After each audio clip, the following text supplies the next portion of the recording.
हैं आप लोग। तो चलिए हम शुरू करते हैं हमारा आगे का session.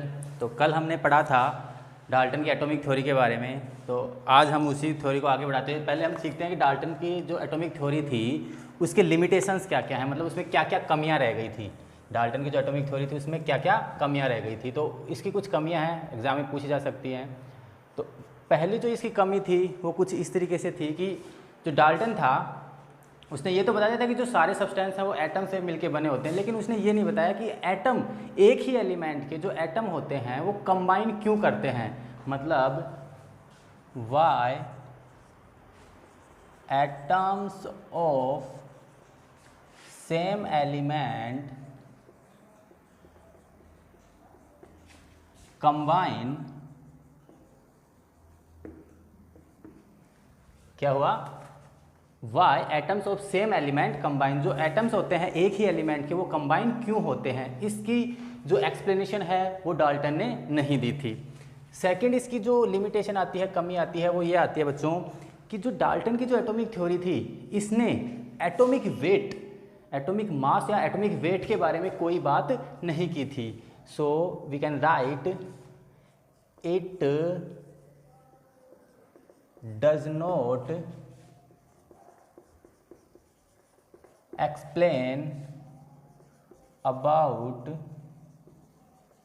atomic weight of elements, atomic weight of elements। तो ये कुछ इसकी क्या थी, डाल्टन की एटॉमिक थ्योरी की कमियां थी। ठीक है बच्चों, तो हमने डाल्टन की एटॉमिक थ्योरी को कंप्लीट कर लिया है। कल हमने इसकी लिमिटेशन पोस्टुलेट्स वगैरह पढ़े थे, आज हमने इसकी लिमिटेशन पढ़ ली है। ठीक है बच्चों, तो आगे देखते हैं बच्चों। अब जैसे ही हमारे पास एटम के बारे में जानकारी हुई तो धीरे धीरे साइंटिस्ट जो थे इस पर वर्क करने लगे और 19th सेंचुरी तक, कौन सेंचुरी तक, 19th सेंचुरी तक आते आते अपने को ये ज्ञान हो गया था, अपने को ये ज्ञात हो गया था, इस बात की व्याख्या हो चुकी थी, एक्सप्लेनेशन हो चुकी थी कि जो एटम है उसको भी हम आगे डिवाइड कर सकते हैं। ये भी कुछ छोटे छोटे और एटम से भी छोटे पार्टिकल से मिलके बना है, जिसको हम कहते हैं सब एटॉमिक पार्टिकल। सब एटॉमिक पार्टिकल, सब का मतलब होता है छोटे टुकड़े, किसके, एटम के। तो एटम जो है वो भी छोटे छोटे टुकड़ों से मिलके, छोटे छोटे पार्टिकल से मिलके बना है, उन्हें हम कहते हैं सब एटॉमिक पार्टिकल। और जो एटम के सब एटॉमिक पार्टिकल है ना बच्चों, वो होते हैं इलेक्ट्रॉन। बेसिकली वैसे तो बहुत सारे सब एटॉमिक पार्टिकल मिले, लेकिन बेसिकली 3 इंपॉर्टेंट सब एटॉमिक पार्टिकल एटम में मिलते हैं। पहला है इलेक्ट्रॉन, दूसरा है प्रोटॉन एंड तीसरा है न्यूट्रॉन। तो जैसे डाल्टन ने कहा था कि एटम जो है इनडिविजिबल पार्टिकल होते हैं, एटम को आगे हम डिवाइड नहीं कर सकते, लेकिन ये बात अब गलत हो चुकी है।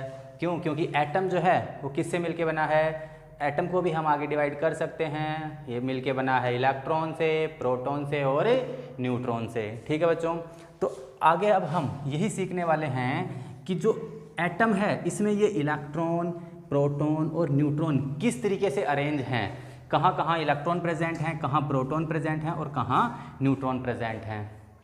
तो इस चीज़ को एक्सप्लेन करने के लिए हमारे पास अलग अलग साइंटिस्ट ने अलग अलग थ्योरीज दी, जिनको हम कहते हैं मॉडल्स। क्या कहते हैं? Model of atom.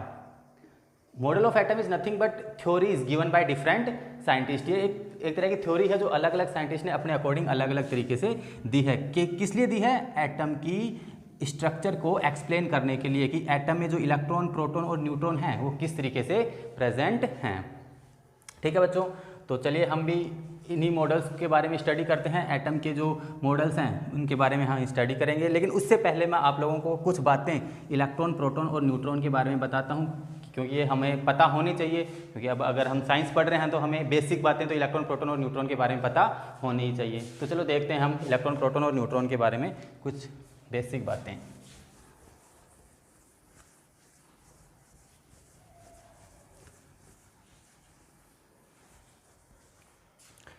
तो चलिए बच्चों, यहाँ पे हम लिखते हैं पार्टिकल, एक टेबल की फॉर्म में हम लिखते हैं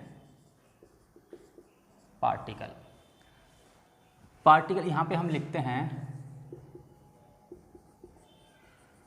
डिस्कवर्ड बाय, मतलब इसकी डिस्कवरी किसने की थी। यहाँ पे हम लिखेंगे उस पार्टिकल का जो चार्ज होता है, उस पार्टिकल का चार्ज क्या है उस पर, और यहाँ पे हम लिखेंगे पार्टिकल का मास कितना है। ठीक है, सबसे पहले हम पार्टिकल की बात करते हैं इलेक्ट्रॉन। इलेक्ट्रॉन की जो डिस्कवरी है बच्चों, ये की थी जे थॉमसन नाम के साइंटिस्ट ने। इलेक्ट्रॉन की जो डिस्कवरी है वो किसने की थी? जे थॉमसन ने। इलेक्ट्रॉन पे जो चार्ज होता है ना बच्चों, वो होता है, देखो चार्ज दो ही तरह के होते हैं, या तो प्लस चार्ज, एक होता है माइनस चार्ज। तो इस इलेक्ट्रॉन पे नेगेटिव चार्ज होता है, और नेगेटिव कितना होता है? 1.6 इंटू 10⁻⁻19 कूलम्ब। बच्चों याद रखना है आपको, इलेक्ट्रॉन की डिस्कवरी की थी जे थॉमसन ने, और इलेक्ट्रॉन पे जो चार्ज होता है वो कितना होता है? 1.6 इंटू 10⁻⁻19 कूलम्ब। और बच्चों जो इलेक्ट्रॉन होता है उसका जो मास होता है वो होता है 9.1 इंटू 10⁻31 kg। अब देखो यहाँ पे आप देख सकते हो ये जो वैल्यू है -31, ये बहुत ही, it is extremely small value, ये बहुत ही छोटी वैल्यू है। इसका मतलब हम कह सकते हैं कि जो इलेक्ट्रॉन का जो मास होता है वो क्या होता है? ऑलमोस्ट नेग्लिजिबल होता है। ठीक है, तो इलेक्ट्रॉन का जो मास है बहुत ही छोटा होता है, -10⁻31 की टर्म्स में होता है, और इसका चार्ज कितना होता है? -1.6 इंटू 10⁻⁻19 कूलम्ब। सेकेंड पार्टिकल की बच्चों हम बात करते हैं, वो है प्रोटॉन। बच्चों प्रोटॉन की जो डिस्कवरी है वो गोल्डस्टीन नाम के साइंटिस्ट ने की थी।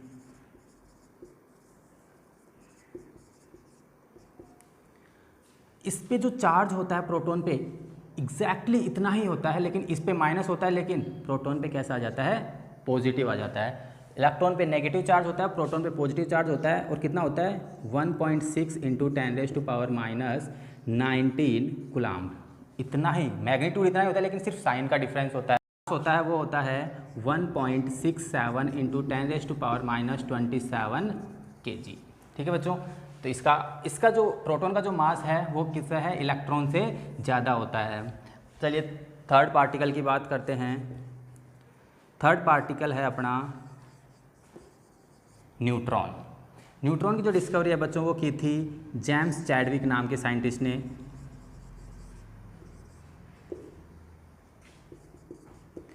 और इस पे जो चार्ज होता है ना बच्चों, जीरो होता है, मतलब इस पे कोई चार्ज नहीं होता। ये कैसा होता है? न्यूट्रल।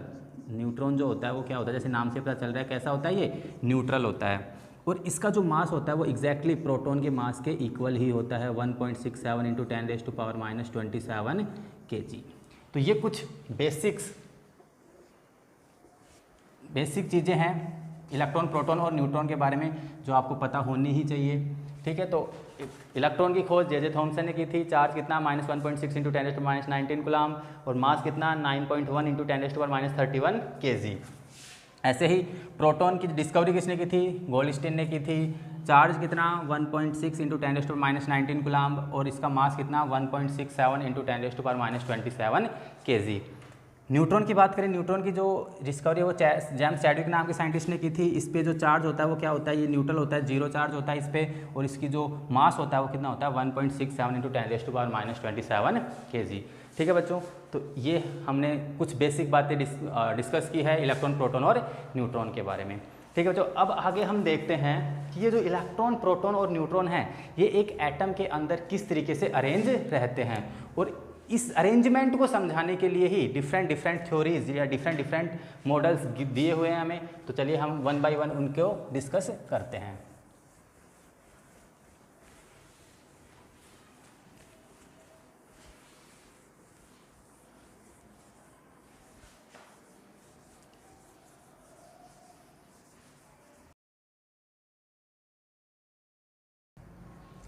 तो बच्चों एटम की जो स्ट्रक्चर है उसको समझाने के लिए हमारे पास बेसिकली 3 मॉडल आते हैं, 3 थ्योरीज आती हैं।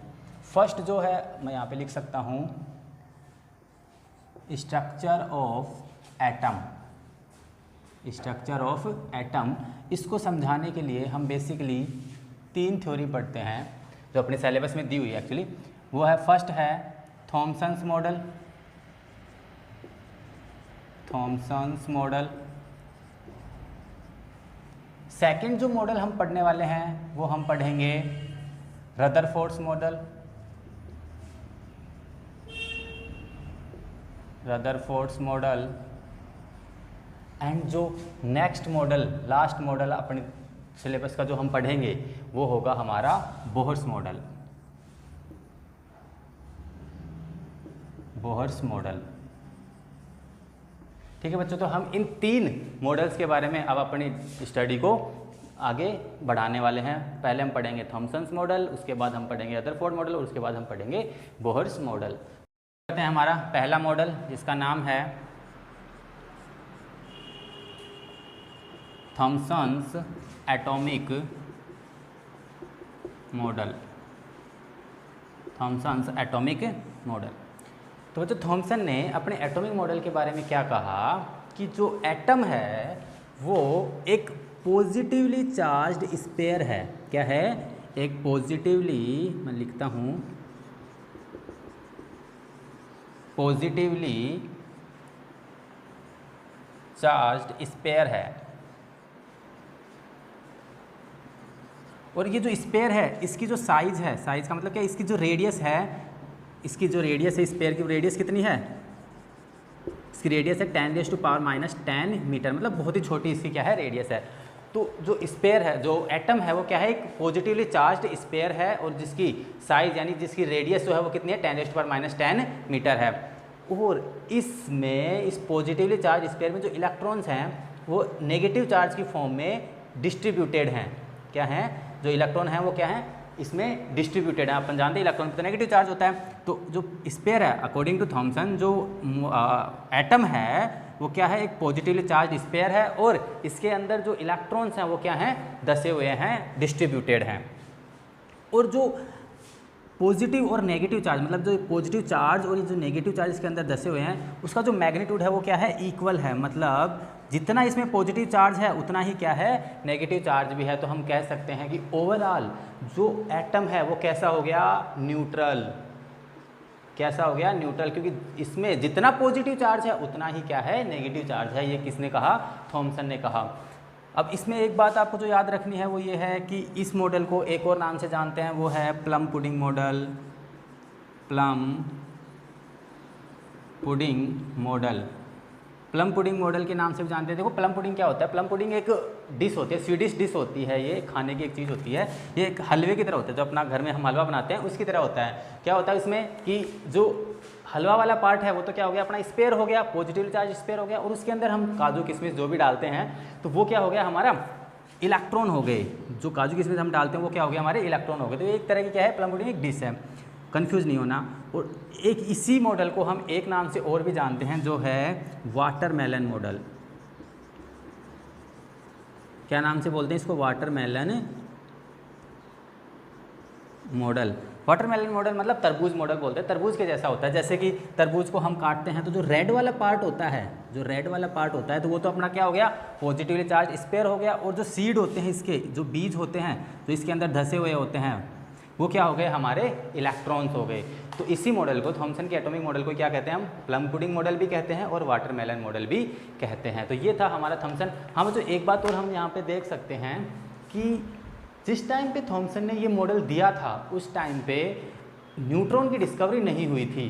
तो थॉमसन ने न्यूट्रॉन के बारे में कोई भी बात अपने मॉडल में नहीं कही, because at that time neutron was not discovered, so he didn't tell anything about neutron. But उसने एटम को किस तरीके से एक्सप्लेन किया? उसने एटम को इस तरीके से एक्सप्लेन किया कि एटम जो होता है वो पॉजिटिवली चार्ज स्फीयर होता है और उसके अंदर इलेक्ट्रॉन्स जो होते हैं वो क्या होते हैं? इम्बीडेड होते हैं, दसे हुए होते हैं। ठीक है बच्चों, इसे ही कहते हैं प्लम पुडिंग मॉडल भी कहते हैं और इसे क्या कहते हैं? वाटरमेलन मॉडल भी कहते हैं। तो ये था हमारा थॉमसन का मॉडल। अब देखो बच्चों, इस मॉडल में बहुत सारी कमियां रह गई थी, तो इसके कारण ये क्या हो गया? फेल हो गया। और जब एक मॉडल फेल हो जाएगा तो हमें क्या करना पड़ेगा? दूसरा मॉडल हमें देना ही पड़ेगा। तो दूसरा मॉडल थॉमसन ने के बाद किसने दिया? रदरफोर्ड ने दिया। तो दूसरा मॉडल हम पढ़ेंगे रदरफोर्ड का मॉडल। लेकिन रदरफोर्ड का मॉडल पढ़ने से पहले बच्चों हम देखते हैं कि जो थॉमसन का मॉडल है उसमें क्या क्या कमियां रह गई हैं। तो चलो लिखते हैं limitation of Thomson's model.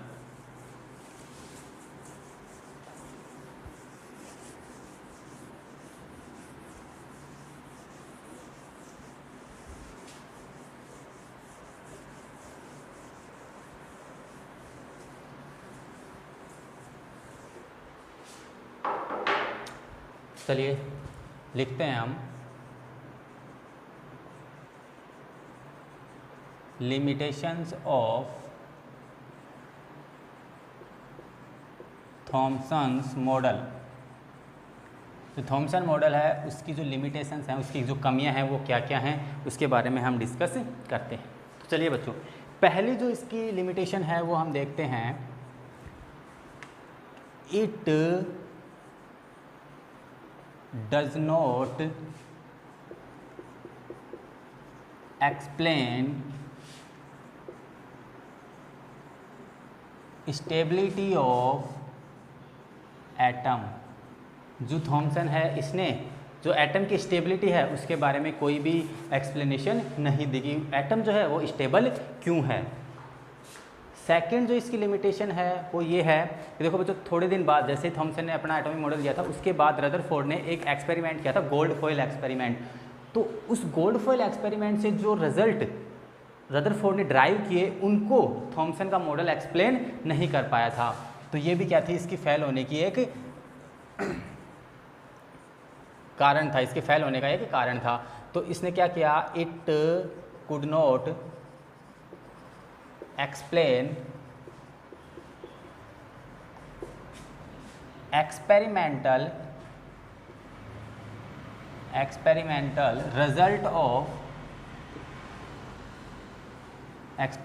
Result of Rutherford's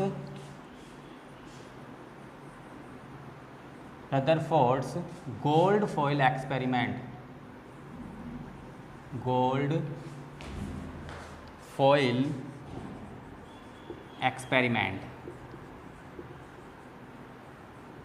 तो ये क्या थी, इसकी दो कमियां रह गई थी। क्या थी, एक तो इसने एटम की स्टेबिलिटी को एक्सप्लेन नहीं किया, और दूसरा क्या था, इसने जो रदरफोर्ड ने अपना गोल्ड फॉइल एक्सपेरिमेंट किया था उसकी जो इससे जो रिजल्ट मिले थे उसकी व्याख्या इसने नहीं की थी। ठीक है बच्चों, तो आज के लिए बस इतना ही, मिलते हैं अगले वीडियो में।